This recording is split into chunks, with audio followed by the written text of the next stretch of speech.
He had a perfect life in America, a home, comfort, a marriage. Then one day, he saw a woman at a small market in Vietnam, and his life changed forever.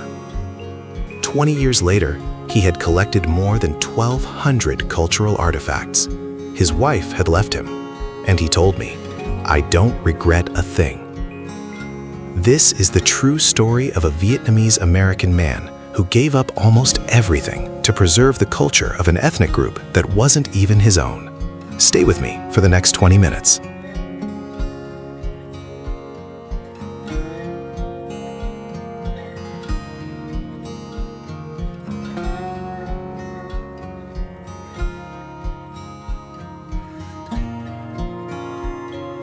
Majestic, poetic, untamed. Those are the words people often use to describe Vietnam's central highlands. But once you start digging into its roots, you realize you're entering a world of stories that seems almost endless. Today, I'm in Bao Loc, Lam Dong Province, a province that went through one of Vietnam's largest administrative mergers in 2025, when Lam Dong was combined with Binh Thuan and Dak Nong. But the story I'm about to tell you has nothing to do with administrative borders. It's about one man and his love for an ethnic minority community known as the Chau people.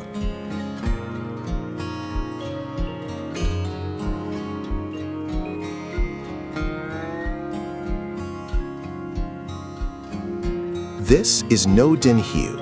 He was born in Hue and moved to the United States in 1991. He tells me, "When I went to America, I lived a peaceful life with everything I needed. But one time, I returned to Vietnam and was working with Tom Chow Company. One day, I saw a Chau Ma person at a market in Bao Loc. I looked at them and noticed something completely different from the King majority. The way they wore their clothing, the way they spoke, their manner. Something about it naturally drew me in." One completely accidental encounter in a small market. That was all it took to change the direction of one man's entire life.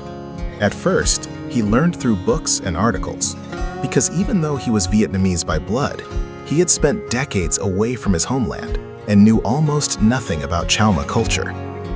But the more he read, the more fascinated he became. By 2001, books were no longer enough. He decided to return to Vietnam, not simply to visit, but to live among the Chau Ma people, to meet village elders, to sit inside their homes, and to collect their stories one by one.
What is that pot up there? Can you show me? That's the pot used when a woman gives birth. We use it to boil water for bathing and cleaning both the mother and the newborn. It's huge, but surprisingly light. That's because it's made from clay. And what is that object over there? This is a wind instrument passed down from my great-grandfather. Young men used it to call young women when they were courting.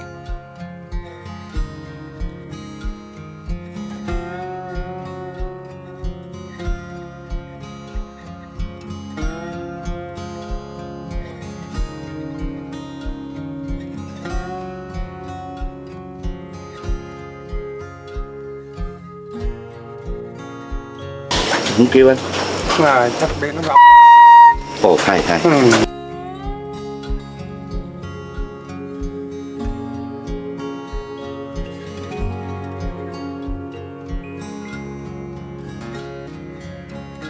Did you hear that? A courtship instrument, passed down through 3 or 4 generations. This is exactly the kind of cultural detail you rarely find in a textbook. You only discover it when you're sitting inside someone's home and they decide to tell you. Mr. Hieu explains, there were many objects the Chau Ma simply left untouched. Nobody paid much attention to them. But those objects were actually expressions of their culture. I asked if I could have some of them, but they refused. You couldn't simply buy them. These were heirlooms passed down from their ancestors, and families didn't want to let them go. I had to persuade them in every possible way, many times over many days. Gradually, they understood that if these objects were gathered and preserved in one place, their culture could survive. Their generation will pass away. I will pass away too. But the next generation will know that this is where their culture is being preserved.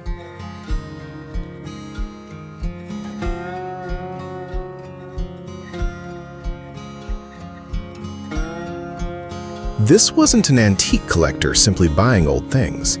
This was a man spending years building trust, family by family, elder by elder, until people were willing to hand over some of their most treasured possessions.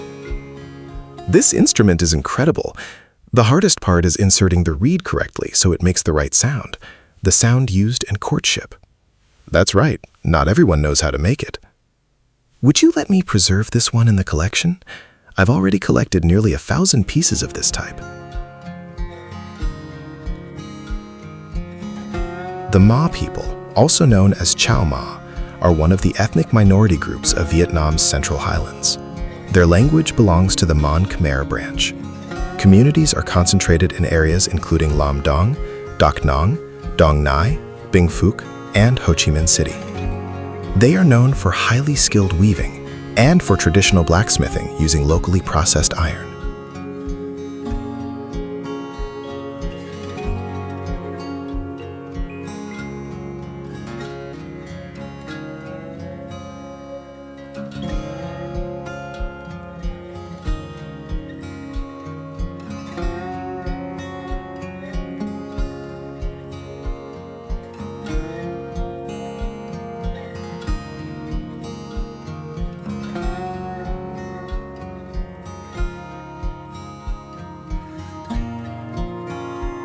Mr. Hieu shows me a basket. This is a traditional carrying basket. There are many different types, from very small ones to very large ones, and each has a different purpose. This large basket alone weighs about 5 kilograms. Once it's filled with rice or corn, it can weigh more than 80 kilograms. It's usually carried by strong young men. Then he tells me, some people here live to 101 years old. Why? They ate vegetables from the forest, fish from the streams, and animals from the forest.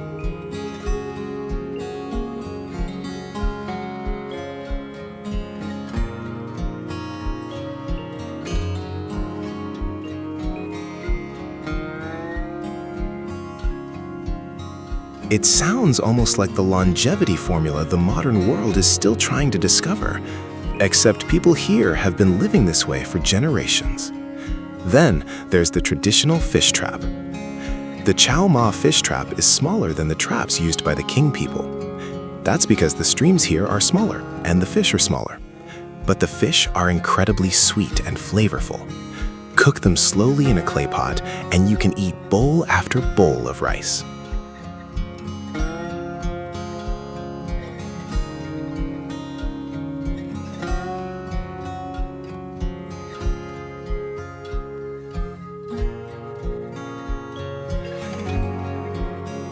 The Ma traditionally live in settlements known as bon, or villages.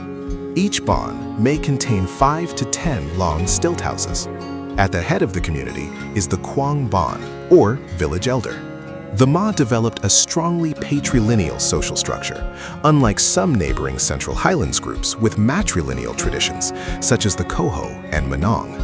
And at the heart of their spiritual life are the gongs. People across the Central Highlands traditionally believe that every gong contains a spirit. The older the gong, the more powerful the spirit. A gong is not simply a musical instrument. It can be property, a symbol of prestige, a spiritual object, a bridge between humans and the supernatural. From ceremonies for newborn babies to funerary rituals, new rice celebrations, and buffalo sacrifice ceremonies, the most important moments in a person's life in the Central Highlands are accompanied by the sound of gongs. People here sometimes say, the sound of a gong lasts longer than a human life.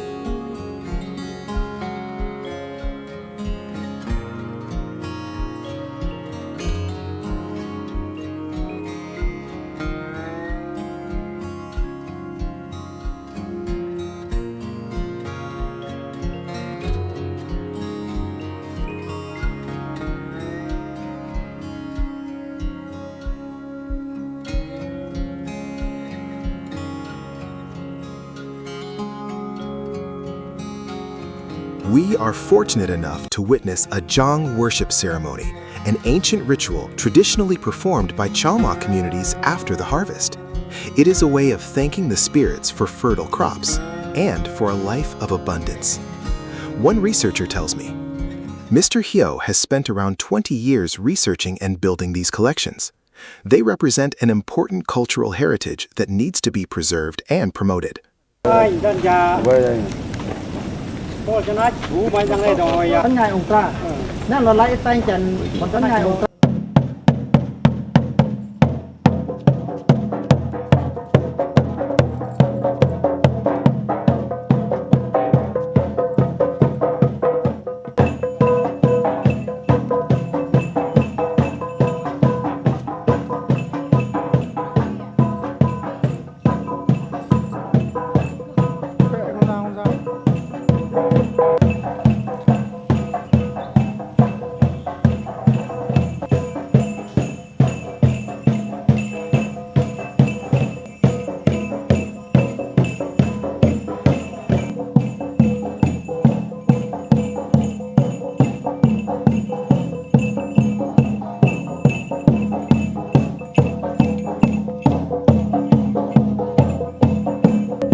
Oh yeah, the master said, yeah, oh, so long. Oh yeah. Oh yeah.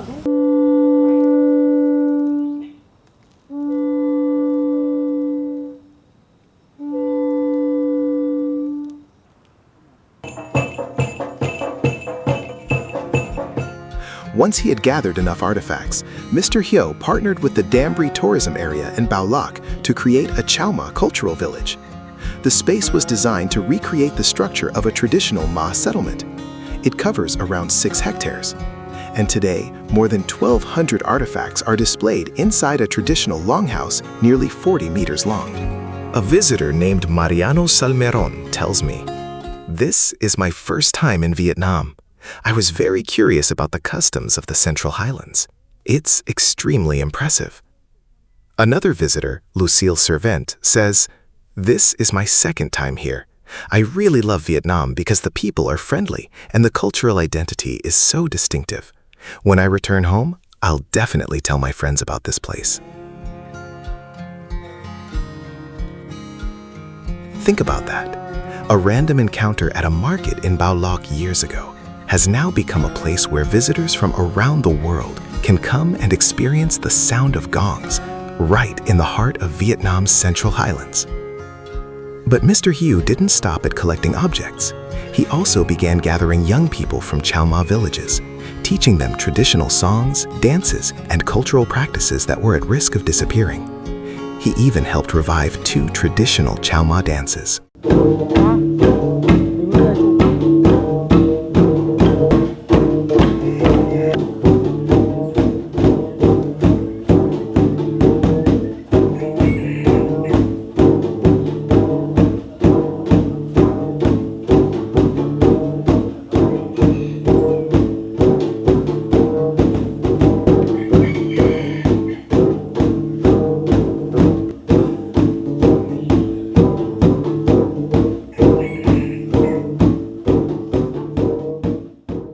He tells me, "Sometimes I joke with my Chalma friends that maybe in a previous life, I was Chalma. That's why I feel so connected to them. I see them as family. I eat foods I had never dared to eat before, but I try. I dance and sing songs I never knew, but I keep trying. I'm not a musician. I'm not a choreographer. But I searched, learned, and experimented until we were able to reconstruct some of the original Chalma dances. I've heard things from them that they had never told anyone else. For example, the Jiang worship ritual. I kept asking questions. Then I went home and wrote everything down, built a script, and helped the community perform it again. That is what I'm trying to preserve."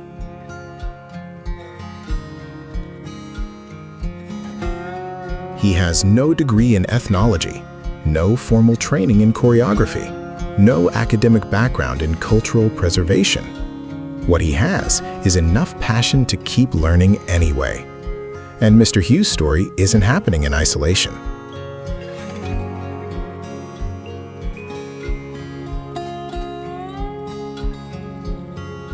Around Vietnam's National Day celebrations on September 2nd, cultural events dedicated to the Central Highlands have also been held in Hanoi.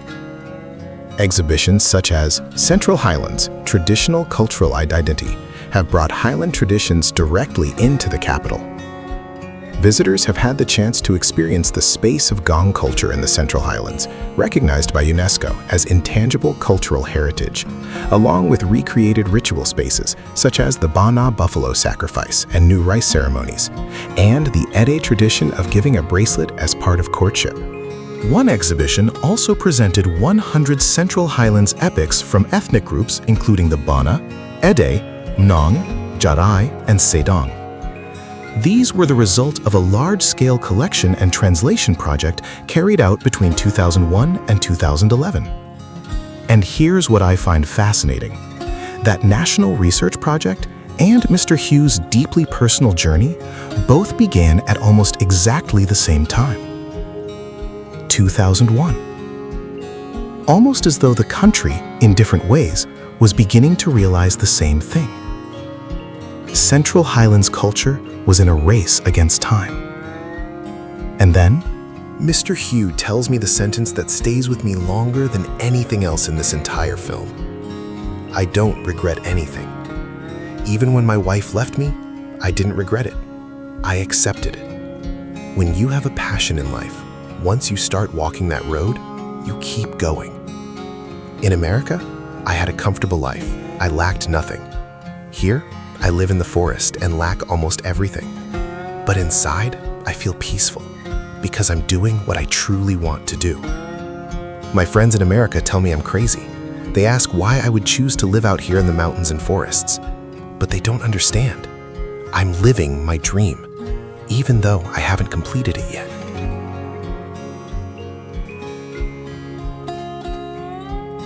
I've interviewed many people who sacrifice things for their passions, but rarely have I heard someone speak about loss, even the end of a marriage, with this kind of calm. It doesn't sound like indifference. It sounds like acceptance, the kind that comes from knowing exactly what you've chosen to live for.